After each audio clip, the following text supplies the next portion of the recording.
This is one of the great challenges about every preacher and teacher knows this one. Oftentimes we have a sermon in our head and we try to find scripture to fill our sermons. And every business owner says, what did the Bible say about this? No, we should be reading this and let this shape our businesses. We should be reading this, let this shape my character. We should be reading this, let this shape how I raise my family. Not go, I want you to raise my family.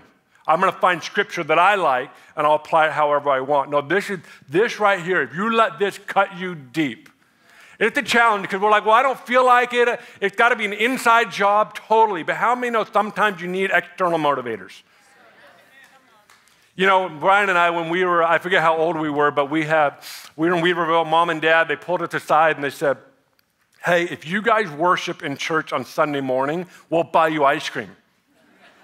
We'll take you to the ice cream shop after church on Sunday, and you can buy any ice cream you want. Man, motivation was there to worship every Sunday.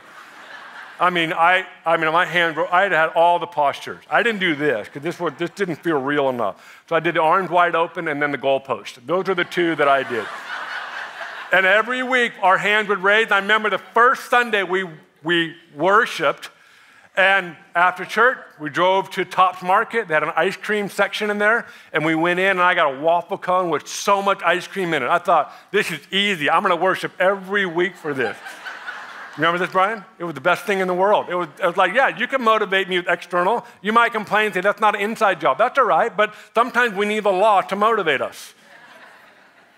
Paul even says in the Bible that, listen, if you can't walk down the road of grace, then at least obey the law. Like, at least don't murder, don't steal, don't commit adultery. At least do that. So sometimes you need an external motivator. Sometimes you just need a Bible to say, listen, I need to cut you open right there because that area of your life is not my culture. And I remember one Sunday, my mom told us later, people would say, you shouldn't be bribing your kids. Like, you shouldn't be paying your kids to do that. And her response is, look at my kids, how they turned out. I'm like, ooh. That's my mom. My mom is very sassy and feisty, in case you did not know that.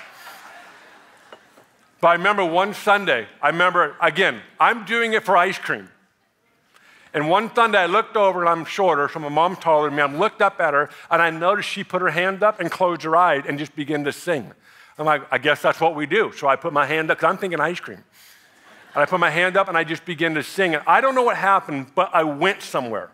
I found myself not worshiping for ice cream. I found myself actually truly worshiping him in spirit and in truth. It was the first experience of actually going, oh, that's what this is about.